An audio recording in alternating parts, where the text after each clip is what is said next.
Chur whanau, it's Friday and welcome to the episode of A Glass Half Full. We're out here on Paratai Drive and today I want to talk to you about perceived injustice. Now I use the word perceived because my injustice is not your injustice. This is just my point of view. Now we've got some flash houses in the background there sitting on appropriated land. Yep, and that's where the perceived injustice is because we feel like, hey y'all, that was ours, man. Why don't y'all give it back? Yep, there was a settlement involved, but we still feel a little bit disgruntled. Now, what the hell is the glass half full around perceived injustice? No matter where it is, the glass half full is potential. And for me, there's three types of potential that can come out of this. Potential number one, the challenge. You have taken something from me. My challenge is to get it back.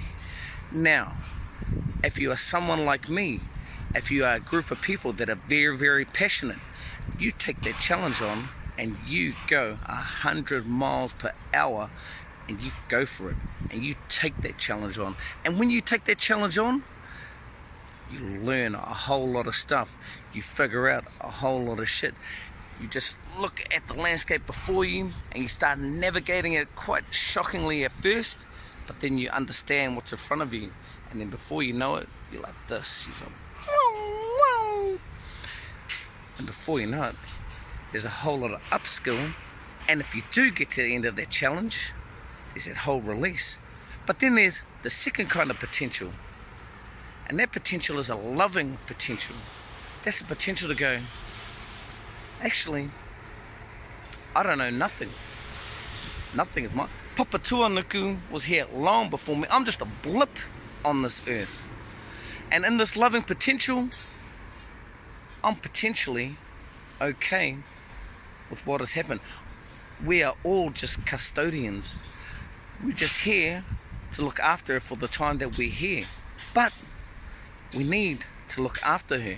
Does it feel like we're looking after her? In some cases, yes. In some cases, no. I don't have all the facts on that. But as people talk about global warming, I said, yeah, I hear global warming. But what if it's just part of the process?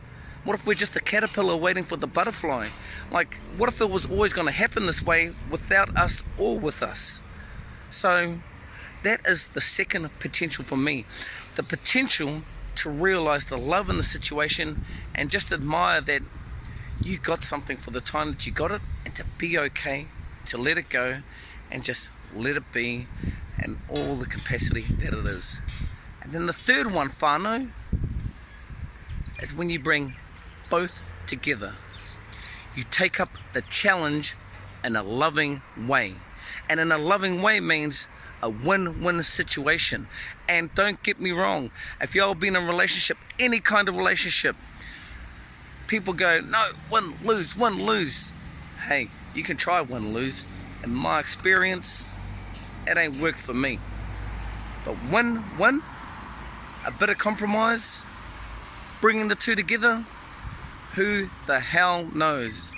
Who the hell knows what that looks like when you talk about something like this? But the potential to have that discussion, almost think it's a beautiful thing.